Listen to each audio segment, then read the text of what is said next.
अब छोड़ो ये छोटी मोटी बातें, अब सीधे परम धर्म की बात करो। अब हम कोई धर्माधर्म का विचार नहीं करेंगे। जो भगवत मार्ग से विमुख चल रहे हैं, पापी जन, दुष्ट जन, प्रपंची जन, इनकी बातें सुनना, इनसे बातें करना, इनसे गोष्ठी करना बंद कर दो, नहीं तो नरकगामी हो जाओगे। जो दूसरे की निंदा करते हैं, दूसरे की निंदा सुनते हैं, दूसरे की निंदा का अनुमोदन करते हैं, तीनों को बराबर दंड मिलता है। ऐसे लोगों को असत पुरुष कहते हैं, जो भगवत चर्चा न करके, भगवत गुणगान न करके, माया प्रपंच की बस निंदा स्तुति इसी में फंसे। ऐसे लोगों का संग न करे। ऐसे लोगों के कान में शब्द नहीं पड़ने चाहिए, अंगुली डाल लेना चाहिए। श्रवण मूंद न तो चले पर आई, कान में अंगुली डाल के वहां से हट जाना चाहिए। शून्य मशताम गोष्ठी सुशक्तम। प्रायः ये बातें बहुत अच्छी लगती है। जब किसी की निंदा होती है ना, तो मलिन अंतःकरण बहुत गौर से सुनता है, और जब सत्संग होता है ना, तब प्रपंच की याद आती है, भागता है मन संसार में। और जो शतुगुणी भगवत कृपा पात्र होते हैं, जब प्रपंच होता है तब उनका मन भागता है, बिल्कुल नहीं लगता। और जब सत्संग होता है तब एकाग्रता पूर्वक पान करते हैं। इसलिए शून्य मशताम गोष्ठीषु, ये जो दुष्ट जन है, जो कुसंगी जन है, जो दूसरे की निंदा करते हैं, अरे कहां भगवत आनंद की रसानुभूति करने के लिए मानव देह मिला है, और कहां ऐसे गंदे लोगों का संग करके जो दूसरों की अवहेलना, दूसरों की निंदा, पूरा जीवन केवल इसी बात में है। सत्मार्ग ग्रहण करो, सच्चाई से चलो, नाम जप करो, विश्व में अपने आप तुम्हारी कीर्ति हो जाएगी। निंदा करने से, अपमान करने से, विरोध करने से तुम्हारा पतन हो जाएगा। समय का इंतजार करो। असत मार्ग में चलते हो दंड मिलेगा, सत मार्ग में चलते हो भगवान मिलेंगे। समय का है, जब तक समय, भगवान ने पांडवों को यही कहा था कि तुम सर्वसमर्थ हो, तुम 12 वर्ष वनवास और 1 वर्ष अज्ञातवास के योग्य नहीं हो, पर मैं तुम्हें सलाह देता हूं, समय है, काट लो। अगर चुप होकर समय काट लिए तो फिर परिणाम में देखना है, सब नष्ट हो जाएंगे अपने आप। समय महाबलवान है। विदुर जी ने भी जिस समय लाक्षागृह में भेजा गया पांडवों को, तो विदुर जी ने कहा मैं जानता हूं तुम सब समर्थ हो, लेकिन मेरी सलाह है, इस समय तुम्हारे अनुकूल नहीं, गुप्त हो जाओ, कोई जान ही ना पावे कि मरे कि बचे। हम तुम्हें सुरंग के व्यवस्था किए देते हैं, उससे जंगल में निकल जाना, और जब तक समय अनुकूल ना आवे तो कोई जान ना पावे कि तुम जिंदा हो। समय बड़ा बलवान है। ये असत आचरण करने वाले, पापाचरण करने वाले, ये सदैव पतन को प्राप्त होते हैं, पर इनको समय का ज्ञान नहीं है। इसलिए महापुरुष जन कहते हैं शून्य मसताम गोष्ठीषु, ये दुष्ट पुरुषों का संग त्याग दो। अरे कानों से भगवत चर्चा, महामहिमा, महाभागवतों की सुननी है, ये निंदा स्तुति सुननी संसार की। असताम, असत कौन है? जो भगवत वार्ता विहीन, जो भक्त महिमा विहीन, केवल संसार की प्रपंच की बातें करते रहते हैं। उनको किसी से मतलब नहीं, उनको भगवान से बिल्कुल मतलब नहीं। उनको मतलब है अपनी ख्याति से, अपने भोग वासनाओं की पूर्ति से, अपनी वाहवाही से। ऐसे असत पुरुषों के संग का त्याग कर दे। और अशक्तम, कभी काम, क्रोध और अहंकार की वशीभूत ना हो जाए। ऐसा कभी दोष ना आने पावे कि आप काम से उन्मत्त हो गए, क्रोध से उन्मत्त हो गए, अहंकार से उन्मत्त हो गए, तो फिर ये बलात् आपको नष्ट कर देगा, बलपूर्वक। काम क्रोधो मदादि भी प्रतिपदम निष्प्रियमाणम बलात्, ये तुम्हारा अप्रिय कर देंगे। आज तक कोई कामी पुरुष, क्रोधी पुरुष, अभिमानी पुरुष कभी मंगल को प्राप्त नहीं हुआ, सदैव अमंगल हुआ। असत पुरुषों का संग त्याग दो और काम, क्रोध और अहंकार की वृत्तियों पर शासन करो। शासन वही कर सकता है जो सत्संग सुनता है, जो नाम जप करता है, उसकी बुद्धि पवित्र होती है। पवित्र बुद्धि मन पर शासन करती है, तभी काम, क्रोध और अहंकार मिटता है। विचार के द्वारा मिटता है, परम पवित्र विचारों के द्वारा अहंकार का नाश होता है, कामनाओं का नाश होता है। और क्रोध की स्वयं सत्ता नहीं, क्रोध तो काम से प्रकट होता है। कामा संजायते क्रोधा। अगर हमारी कामनाएं भगवत मार्ग के अनुकूल हो तो कभी क्रोध आएगा ही नहीं। जब देह भाव की कामनाएं होती तभी क्रोध आता है, जब प्रतिकूलता होती तभी क्रोध आता है। इसलिए कह रहे सदैव काम, क्रोध और अहंकार को विचारों के द्वारा, पवित्र विवेक के द्वारा इसका दमन करते रहो, नहीं निश्चित ये तुम्हारा नाश कर देंगे। नैवम द्वंद्व तितिक्षमी सदपिमाम चेत सक्षमा सत्कृपौ। सर्दी, गर्मी, अनुकूलता, प्रतिकूलता, मान, अपमान, जय, पराजय, निंदा, स्तुति, ये द्वंद्व है, इनको सहना होगा। यदि आपको अध्यात्म की ऊंचाई पर चढ़ना है तो इनको सहना होगा। भगवान की कृपा से ये भक्तों को मिलते हैं। संसारी पुरुष तो इसी में पिस जाता है, द्वंद्वों में। ये द्वंद्व की चक्की है, चलती चक्की देख के दियो कबीरा रोए, दो पाटन के बीच में साबित रहा न कोई। ये लाभ हानि, जय पराजय, दुख सुख, मान अपमान, निंदा स्तुति, ये ऐसे माया के पाट हैं दो, इसमें सब पिसते रहते हैं। तो बोले बचा कौन? तो चलती चक्की देख के दिया कमाल ठठाए और रहे सहारे कील के, तो बाल न बाका जाए। ये द्वंदात्मक संसार चक्र जिसे चलता है वो कील है भगवान। जो भगवान की शरण में चला गया उसका बाल बांका भी द्वंद्व नहीं कर सकते। श्रीपाद करे नैव द्वंद्व तितिक्षमी सदमम चेतक सक्षमा सत्कृपौ। ए भाई, सर्दी, गर्मी, निंदा स्तुति, मान अपमान, इनको सहन कर लो, यदि इनको सहन नहीं किए तो नष्ट कर देंगे, ये तुम्हारी भावना भगवत मार्ग में नहीं चल पाएगी। इन द्वंद्वों को सहना सीखो, गर्मी को, सर्दी को, मान को, अपमान को, अनुकूलता को, प्रतिकूलता को। ये जाति, ये पाति, ये कुल धर्म, ये सब अविद्या है, मायाकृत है। अगर भगवत प्राप्ति करनी है तो भगवान के वचन मान लो। सब धर्मों का एक फल है भगवत चरणारविंद की शरणागति, भगवत चरणारविंद का सतत आश्रय चिंतन। नहीं, गोस्वामी जी कह रहे सो सब धर्म करम जरि जाहु, जहां न राम पद पंकज भाव। वो सब धर्म कर्म में आग लग जाए जो भगवान से प्रेम न करा दे। इसलिए कह रहे छोड़ो। भगवत चरणारविंद की वृत्ति तभी आती है जब अनन्य आश्रय होता है प्रभु के चरणार। इसीलिए कह रहे बोले ऐसे नाम की गड़गड़ाहट हृदय में गुरु कृपा से गंगा की धारा की तरह अविरल चल पड़ी। राम कृष्ण हरि, राम कृष्ण हरि, इससे बढ़कर कोई मार्ग नहीं। ये तुका का अनुभव, तुकाराम जी कह रहे तुका का अनुभव। न इससे बढ़कर कर्म मार्ग, न संन्यास मार्ग, न तपस्या, न पुरस्चरण, न वेदाध्ययन, न दान, न योग। क्या निरंतर नाम रूपी गंगा चल पड़ी हृदय में, निरंतर नाम। तो तुकाराम जी से प्रश्न किया कि जब ऐसा सर्वश्रेष्ठ आनंद का मार्ग है नाम जप, भगवान की भक्ति, तो सब क्यों नहीं करते, क्यों इधर उधर भटक जाते हैं? तो बोले ये कोटि जन्मों के जब पुण्यों की संपत्ति एकत्रित होती है तब ऐसे संतों का मिलन होता है, और फिर ऐसे संतों की सेवा, उनके अनुगत होने से ये प्रेम लक्षणा भक्ति रूपी गंगा हृदय में जागृत होती। नाम पर विश्वास कर लो, सब कुछ मिल जाएगा। नाम पर विश्वास, सब भगवान के नामों में समान सामर्थ्य है। तुम्हें जो प्रिय लगे खूब नाम जप करो, लेकिन बात बनेगी जो गुरुदेव के मुख से निकला हुआ नाम मिला है। रामकृष्ण हरि जपते थे तो कह रहे जैसे मोट से सिंचाई खेत की, लेकिन जब गुरुदेव ने दिया तो ऐसा लगा जैसे गंगा की धारा ऐसे फूट गई, खेत लबालब भर गया, ऐसे हृदय मेरा आनंद से भर गया। अनेक जन्मों के जब पुण्य एकत्रित होते हैं तब ऐसे संतों का संग मिलता है, और ऐसे संतों से फिर भक्ति गंगा की तरह उल्लसित हो जाती है। श्री तुकाराम जी के वचन भगवान से कहते हैं कि प्रभु वैसे तो पैसे देकर के लोग सेवक रखते हैं, और हम तो बिना पैसे के आपके सेवक हैं, क्यों नहीं आप हमको अपनी सेवा में रख लेते? वैसे तो सेवा पैसे देके कराई जाती है। प्रभु इतनी बात तो याद कर लो कि बड़े का लड़का यदि फटे पुराने कपड़े पहनकर किसी से मांग कर, तो बेइज्जती बड़े की होती है। लोग पूछते हैं कि ये कौन, किसका लड़का है? बोले उन अरबपति का। कितना कंजूस आदमी है, लड़का ऐसी स्थिति में घूम रहा, खुद अरबपति है। तो बोले प्रभु अवगुणी हूं, मलिन हूं और भिखारी भी हूं, पर हूं किनका आप समझ लो। लोग यही कहेंगे कि पांडुरंगा विट्ठल का है। अब अपनी इज्जत संभालो आप। ये देखो गूढ़ बातें है। इतनी ठसक प्रभु से अपनेपन की हो जाए कि ना अब मैं किसका हूं। जैसे एक बार बड़ा सुख मिला था, प्रारंभ की बात है, भिक्षा मांग रहे थे तो एक वयोवृद्ध ब्रजवासी बैठे हुए थे, बिहारी जी की गोस्वामी। आप सुन रही, ये राधा वल्लभ जी को बाबा जी आयो है, माधुकरी दो। ये शब्द कान में जो ही पड़े, माधुकरी लिया। अंधेरी गलियां थी, एक गली में घुस गए, एकांत में खड़े होकर रोने लगे। प्रभु आज तो हम निहाल हो गए, क्योंकि देखो ब्रजवासी जन नाम से आपके जोड़ दिया कि बाबा जी किसको बोले, राधा वल्लभ जी को बाबा जी। तो अब समझो महाराज, अब हमारी कोई बात नहीं रह गई, बात आपकी रह गई। बाद में आया है बाबा जी, पहले राधा वल्लभ आया है। किसको बाबा जी? बोले राधा वल्लभ जी को बाबा जी आयो। महाराज हम तो निहाल हो गए, क्योंकि अब आपका नाम हमारे नाम के आगे चढ़ गया। कौन? और बोले वही राधा वल्लभी। अच्छा, पहले आप आओगे सरकार। वैसे ही कह रहे श्री तुकाराम जी कि बड़ा का लड़का यदि दीन दुखी होकर के मांगता दिखाई दे तो लोग पूछते किसका लड़का? बोले अमुक का लड़का। तो हे पांडुरंगा, मलिन हूं, अवगुणी हूं, पर आपका हूं। अब आप अपनी तरफ देखना, आपको तो अपनी इज्जत बचाने के लिए मुझे स्वीकार करना ही है, मेरा पालन करना ही है। क्या मेरे हृदय को निर्मल करके अपनी प्रेम लक्षणा भक्ति प्रकाशित कर दो।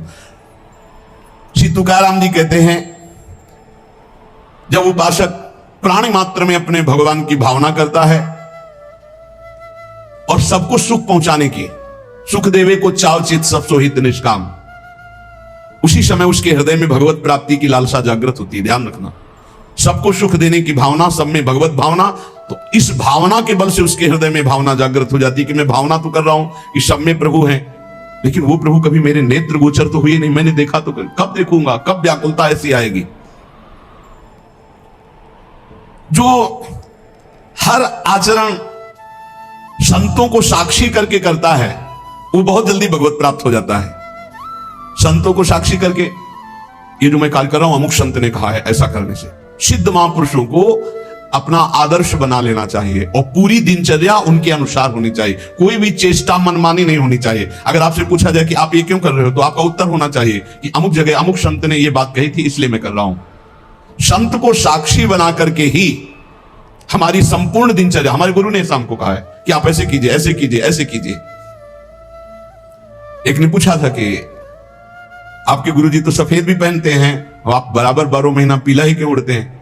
उनका गुरुजी ने हमको ये सफेद की आज्ञा नहीं करी थी। हमें जिस दिन विरक्त वेश दिया था यही दिया था, नीचे मार्किन ऊपर पीला, आजीवन उसी का पालन कर रहे हैं। हमें जैसा आदेश किया हम वैसे ही चलेंगे। कोई भी आचरण ऐसा नहीं होना चाहिए साधक के जीवन में जो संत उपदिष्ट ना हो। वो शास्त्र में हो, वो संत में हो, तभी बात। श्री तुकाराम जी कह रहे हैं, नामदेव, ज्ञानेश्वर, कबीर, एकनाथ, ऐसे महापुरुषों के वचनों का अनुसरण होना चाहिए। एक एक घाई खेलताम न पटसी डाई, दुचाले ने ढकसिल भाई रे, त्रिगुणांचे फेरी तू थोर कष्टी होसी, या चौघांची तरधर साई रे। अगर एक भाव से खेलोगे तो ये माया दांव में तुम्हें फंसा नहीं पाएगी। एक भाव संतों के आदेश से, आपका खाना पीना, उठना बैठना, चलना, क्रियाकर्म सब शास्त्र सम्मत, संत सम्मत होना चाहिए। और दुविधा से खेलोगे तो ठगी बहुत जोर की माया की है, तुम्हें ठग लेगी। अब वो कह रहे हैं, वो अब संत हैं, वो अपने अनुसार कह रहे हैं, हमको अपने अनुसार चलना है, तो बोले फंस जाओगे। अपने अनुसार चलोगे फंस जाओगे, माया फंसा लेगी। ये त्रिगुणमयी माया का ऐसा फेर है कि इससे निकल पाना बहुत कठिन है। वही निकल सकता है एक एक घाई खेलताम न पड़सी ढाई, जो एक भाव ले लेता है कि हमारे पूरे आचरण संत सम्मत होंगे, शास्त्र सम्मत होंगे। जो संतों ने कहा है, बोले आप ऐसा कैसे चल रहे हो, आप ऐसा कैसे कर रहे हो, तो बोले अमुक संत ने कहा है, उसके अनुसार चल रहे हैं। और उदाहरण में कह रहे हैं कि ऐसे समर्थ संत आदर्श होने चाहिए, जैसे नामदेव, ज्ञानदेव, कबीर जी, एकनाथ, जैसे अपना हरिवंश महाप्रभु स्वामी हरिदास जी, बिहारी देव जी, श्री ध्रुवदास जी, नागरीदास, बड़े जो भगवत प्राप्त महापुरुष है, उनके वचनों के अनुसार हमारे आदर्श होने चाहिए। वही वचन हमारे आदर्श होने चाहिए। तुकाराम जी कह रहे हैं कि जिनके मार्ग पर चलने से अटल विश्वास, गहरा प्रेम प्राप्त होता है, उन महापुरुषों के वचनों की कभी अवहेलना नहीं करनी चाहिए। हमने साधु संतों की सेवा की, भक्तों के चरित्र पढ़े, मेरे ऊपर बहुत बड़ा प्रभाव पड़ा है संत सेवा का और भक्तों के चरित्र का। तुकाराम जी कह रहे हैं मेरे सिद्धांत दृढ़ हो गए जब भक्तों के चरित्र पढ़े। मुझे हरि से प्रेम होने लगा, मेरी विचार स्थिति बदल गई जब भक्तों के चरित्र पढ़े। मेरी जीवन की पद्धति निश्चित हो गई कि मुझे विठ्ठल को ही प्राप्त करना है। ये केवल भक्त चरित्र और संत सेवन से, भक्तों की कथा श्रवण से, भक्तों के मुख से सत्संग सुनने से मेरा भक्ति बल बढ़ा और विठ्ठल में निर्मल और निश्चल प्रेम हो रहा है। संतों का सहारा बहुत बड़ा सहारा है। ये संतों के मुख से निकली हुई भगवत वार्ता कामधेनु है, इष्ट काम को पूर्ण करने वाली है, भगवत प्रेम आनंद बढ़ाने वाली है, सन्मार्ग दिखाने वाली है, भगवत प्राप्ति का निश्चय कराने वाली है, सही आचरणों का सिद्धांत देने वाली है। जो संतों के मुख से निकली हुई चर्चा है, तुकाराम जी कहते हैं इससे इष्ट भाव पुष्ट हुआ, सीलवान हुए, साक्षात्कार करने की लालसा बढ़ी, धर्म और नीति इनमें हमारे जीवन में बहुत लाभ प्राप्त हुआ। हरि जनांची कोड़ाना घडावी निंदा, साहत गोविंदा ना ही त्यांचे। कभी किसी भक्त की निंदा ना करना। नहीं, गोविंद अपनी निंदा सह सकते हैं, भक्त निंदा कभी नहीं सह सकते। हरिजनांची कोणा ना घड़ावी निंदा, हरिजनों की कभी निंदा मत कर देना। भगवान की निंदा कर दोगे सह जाएंगे, लेकिन भक्त निंदा करोगे तो गोविंद का इतना कोमल हृदय है कि वो भक्त निंदा नहीं सह पाते। भक्त निंदा करने वाले को वे चाहे जितना छल छद्म करना पड़े उसको नष्ट कर देते हैं। और उनके लिए क्या है, कोई भी उनके लिए तो बड़ा है नहीं। आप देख लो, दुर्वासा से बड़ा तपस्वी कौन होगा जो अम्बरीश जी की अवहेलना करना चाहा तो फिर त्रिभुवन में भागना ही पड़ा। द्रौपदी जी को जब क्षोभ हुआ तो कौरवों का नाश निश्चित हो गया। पांडवों से वैर करने वाला कुल सहित नष्ट हो गया। पांडवों के प्रति थोड़ा बलराम जी का प्रेम कम था, दुर्योधन के प्रति अधिक था, तो भगवान ने परिक्रमा में भेज दिया, चलो तीर्थयाटन करो भारत की। युद्ध में शांत करवा दिया कौरवों। पांडुपुत्रों की हत्या करने वाले अश्वत्थामा के मस्तक को बेचकर मणि निकालकर आज भी दुर्गंध युक्त भटक रहा है। इसलिए तुकाराम जी कह रहे हैं भक्तों की निंदा मत करना, जल्दी करो, आर्त भाव से पुकारो, भगवान को पधारने के लिए हृदय तैयार करो। भक्त निंदा न करना, ना भक्त निंदा सुनना। उठते बैठते भगवान को पुकारो, बहुत जल्दी भगवान मिल जाएंगे। भगवान प्रेम को पहचानते हैं। देखो ना, सबरी भीलनी के बेर जूठे खाते हुए बखान रहे हैं, वाह कितने सुंदर मीठे। देखो ना इनकी प्रेम भूख को। सुदामा के चावल तंदुल फाक रहे हैं और कह रहे आह कितने सुंदर, कितना स्वादिष्ट है। भला बेर कहीं स्वादिष्ट होते? ऐसे स्वादिष्ट कि स्वयं भगवान बखान। भला चावल के टुकड़े कहीं स्वादिष्ट होते? विदुरानी के दिए हुए केले के छिलके खा रहे, वाह ये प्रेम के भूखे मेरे प्रभु हैं। प्रहलाद की कथा स्मरण करो, तुकाराम जी कहते हैं भक्त की आवाज को पूर्ण करने के लिए खंभा फाड़ करके नरसिंह रूप से प्रकट होकर उछल गए। दीन दुखी पीड़ित संसारियों के ये तरफदार हैं भगवान। जो भगवान को पुकारता है, भगवान को भजता है, उसके तरफदार है। माइया बिठो बाचा कैसा प्रेम भाव, मेरे विठ्ठल भगवान कैसे प्रेम भाव को पहचानते, तुकाराम जी कहते हैं। भगवान का भक्त कभी अपने को अकेला ना समझे, वो अव्यक्त रूप से आगे और पीछे हर समय भक्त के रहते हैं। कोई उनका प्रहार आघात के द्वारा हानि पहुंचाना चाहे, उसको नष्ट कर देते हैं भगवान। भगवान अपने भक्त का सारा भार स्वयं ले लेते हैं। भगवान ही उसे सुरक्षित रखते हैं। भगवान के द्वारा सुरक्षित भक्तजन है, बाहर से नहीं दिखाई दे रहा कि अंग रक्षक है। तुकाराम जी कहते हैं इन बातों पर भक्त विश्वास करो और आंख खोल कर देखो, तुम्हारे आगे पीछे भगवान चल रहे हैं। भगवान जिसे अपनाते हैं तो पहले संसार की दृष्टि में उसकी निंदा करवाते हैं। तैयार हो जाओ, मत जलन पैदा करो। ये निंदा क्यों होती है? ऊंचाई पर चढ़ाने के लिए। भगवान अपनी ऊंचाई पर जब चढ़ाते हैं भक्ति की, तो ये निंदा ही है, अपमान ही है, तिरस्कार है, विपत्ति है। भगवान जिसे अपनाते, तुकाराम जी कह रहे हैं पहली दृष्टि में उसकी निंदा कराते हैं, फिर ऐसा जगत बंद है। इनका खेल इनसे क्यों पूछे कोई, क्यों करते हो ऐसा? अब आराम से बैठे समुद्र के किनारे पर्णकुटी में भजन कर रहे माधवदास बाबा। इतना आनंद भजन में आ रहा कि भिक्षा मांगने भी नहीं गए। ठाकुर जी स्वयं अपने भोग की थाल ले जाते हैं और वो कोई विक्षेप न पड़े भजन में, इसलिए दरवाजे की तरफ पीठ की हुई ऐसे भजन में बैठे। बाबा दंडोत, कुछ नहीं बोले। ये भोग की थाल जगन्नाथ जी ने भेजा है, आप पा लीजिए। तो इशारा कर दिया कि रख दीजिए, अभी भजन पूरा हो जाएगा तब पा लेंगे। और इशारा कर दिया कि बाद में ले जाना, हम धो के कुटिया के सामने रख देंगे। जब लोग देखा इतना सुंदर प्रसाद, सब प्रसाद पाया, मान धो करके समुद्र से ऐसे कुटिया पे। अब वहां बचा कि भोग की थाल गायब हो गई, कौन गायब किया, कैसे? सबको पता है कि जब भोग लगता है तो भोग लगाने वाले जो निज अंग पार्षद होते हैं बाहर बैठते हैं, कोई घुसा है नहीं। कहां से किसी ने बताया कि माधवदास बाबा की कुटिया के सामने एक थाल, क्या वही भोग की थाल है? तब भाग के गए, देखा, बोले यही थाल। खूब डंडे से पिटाई की माधवदास बाबा। अब आप ये बताओ कि महाराज पहले सुंदर सुंदर भोग पवाते हैं और फिर डंडा चलवाते हैं, इनकी कैसी विचित्र लीला है। फिर किसी ने कहा कि आप ये तो विचार करो, ये तो यहां से जाते ही नहीं है, वहां कैसे पहुंच गए? तब पूछा कि तुम्हारे पास थाल कैसे है? तो बोले मुझे पता नहीं, कोई पीछे से बोला था कि भोग प्रसाद जगन्नाथ जी ने भेजा, तो हमने पा लिया, पाके धोके। फिर उन क्षमा याचना की।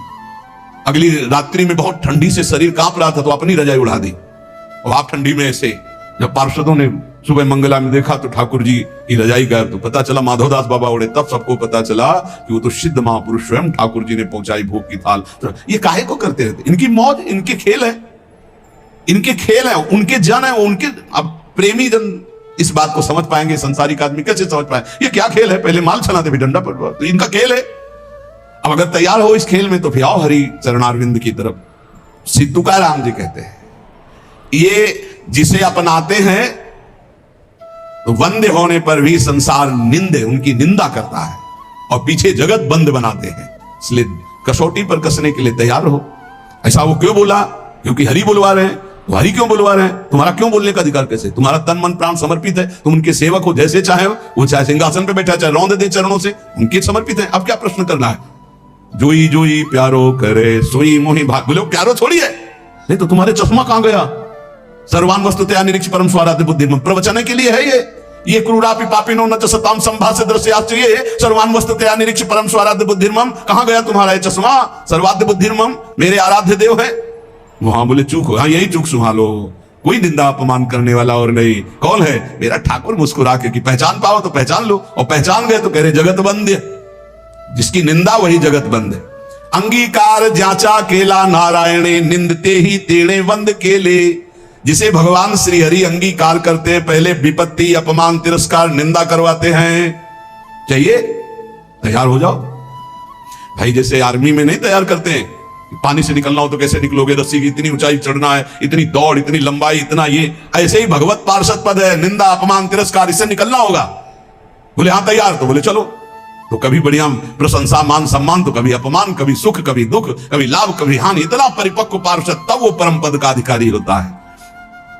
नारायण ने जिनको अंगीकार किया, हरि ने जिनको अंगीकार किया, और जगत बंद हुई, पर उनकी निंदा हुई, उनका अपमान हुआ, उनकी पिटाई भी हुई।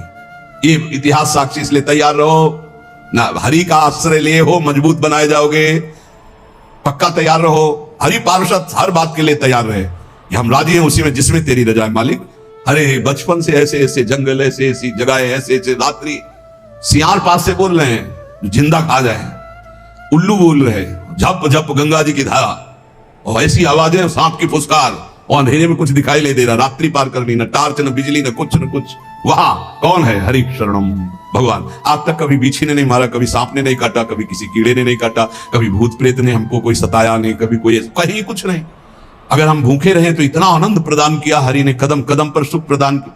नहीं, डरना नहीं, भगवत मार्ग में डरना बनाया। अभय किस बात से? अगर तुम्हें चाहिए ना कि अभी तुम मर जाओ, तो हम जीना क्यों चाहें? तुम चाहते हो कि अभी तुम्हारी निंदा हो, तो हम प्रशंसा क्यों चाहेंगे मालिक? आप जैसे राजी रहोगे। आप चाहते हो अस्वस्थ रहो, तो हम स्वस्थ रहना क्यों चाहेंगे? आपकी चाह के विपरीत कोई त्रिभुवन में कदम रख नहीं सकता। हमारी वाणी से आप ही बोलते हो, हमारे कदम आपके ही शक्ति से चलते हैं, हम आपकी ही दृष्टि से दिखाई देख रहे। हमारा अस्तित्व क्या है? हमारा तन मन प्राण सब कुछ आपका है। अब नाथ जैसा खेल खेलो। जैसे एक कपड़ा दे दिया, हम इसको पैर में बांध ले, हम सर में बांध ले, हमारी इच्छा। ऐसे हमने अपने जीवन को प्रभु को दे, अब चाहे पैरों से रौंदा दे, चाहे आप पुजवा दे, ये उनका खेल है। भक्त को चाहिए कि ये तैयारी कर ले। तुकाराम जी कहते हैं, अजामिल में कौन सा गुण रह गया था, पर भगवत प्राप्ति हुई। भिलनी कौन सी कुलवान और विद्वान थी, पर भगवान का दुलार प्राप्त हुआ, साक्षात्कार हुआ। चाहे जितना ब्रह्म हत्यारा राशि राशि के पाप हो, मेरे हरि की शरण में आ जाए तो महर्षि बन जाएगा, ब्रह्म ऋषि बन जाएगा। इसका उदाहरण देते हुए कहते हैं, भगवान जिसको अंगीकार कर लिए वही जगत में वंदनीय है, वही प्रमाणित है। भगवत भक्ति के बिना जीना भी जीना क्या। इसलिए कुल का, जाति का, वर्ण का, रूप का, विद्या का, तपस्या का कोई न कोई अहंकार रहता है। इन अहंकारों का मर्दन करके भगवान निर्मल बना देते हैं। काहे को चिंता करते हो? चिंतन करो हरि का। कोई भय, कोई शोक, कोई चिंता उसको स्पर्श करती है जो हरि विमुख है, हरि शरणागत को। हम राजी हैं जब उसी में जिसमें तेरी रजा है, तो हमें परेशानी किस बात की है? हम मरने के लिए राजी है, मिटने के लिए राजी। मेरा अस्तित्व क्या है आपके सिवा? मेरा अस्तित्व क्या है? इसलिए बहुत सावधानी पूर्वक अजामिल, शबरी, गीद, कितने ऐसे उदाहरण भगवान ने कहां कहां से इनको उत्तम पदवी प्रदान की, परम पद प्रदान किया। तुझ करिताम नावे ऐसे काहे नहीं। तुम नहीं करना चाहते और कोई कर दे, ऐसा पैदा नहीं हुआ। और तुम करना चाहते हो, कोई रोक दे, ऐसा कोई पैदा नहीं हुआ। फिर काहे को परेशान? वो क्या है? दाना खाक में मिलकर गुले गुलजार होता। मिटा दे अपनी हस्ती को मुर्तबा, चाहे दाना खाक में मिलकर गुले गुलजार होता है। एक मस्ती अगर प्राप्त कर ली तो हरि शरणम हरि शरणम हरि। ये केवल प्रवचन का विषय थोड़ी। जो भगवान की शरण में हिम्मत नहीं कि बाल बाका कर ले, और मेरे मालिक की इच्छा है तो सभा में गड़ासे से कटवा दिया। क्यों? क्योंकि अंतिम निर्णय है, भगवान का अंतिम निर्णय है। देखो पूज्य पादुलिया, देखो श्री मग्नानंद सरस्वती जी, अंतिम निर्णय है। तुम अजय अमोघ शक्ति संपन्न भीष्म जी को 6 महीना बाणों की सैया पर, मालिक का विधान सारा खोपर वो खेल करता है, और हम उसके जमूरे हैं। जैसा इशारा होगा वैसे खेल खेलना है। वो बोले हमसे ताल ठोको तो ताल ठोक देंगे, बोले हमारे आगे घुटने टेको तो घुटने टेक देंगे। हमारे लिए ताल ठोकना और घुटने टेकना दोनों बराबर है, क्योंकि हम आपके लिए है ना। ताल ठोकवाई विजयी और घुटने टेकवाई और हार स्वीकार करवाई, ये दोनों में हमें अपने स्वामी को देखना है, अपने प्रीतम को देखना है। तुकाराम जी कहते हैं, इस शब्द को याद रखना, तुझ करिताम नवे से काहे नहीं। तुम जो चाहते हो उसे कोई मिटा दे, ऐसा कोई पैदा नहीं हुआ। बस हमको ये बात ध्यान रखनी हम सबको कि अगर मेरे स्वामी मुझे दुख में रखना चाहते हैं तो ऐसे सुख को आग लगे। अगर मेरे स्वामी का विधान है कि अपमान हो, निंदा हो, जय जयकार आपकी, खूब निंदा अपमान का। हमारा अस्तित्व क्या है? हमारा अस्तित्व आप हो, और आप जिसमें राजी उसमें हम राजी। तो भक्तों को दुख किस बात का? दुख की सत्ता उनके लिए है जो प्रभु से विमुख है, जो प्रभु से अलग है। इसलिए सदैव प्रभु से चित्त जोड़े रहो, निरंतर नाम जप करो, गुरु कृपा का आश्रय लेकर भव समुद्र से पार हो जाओ।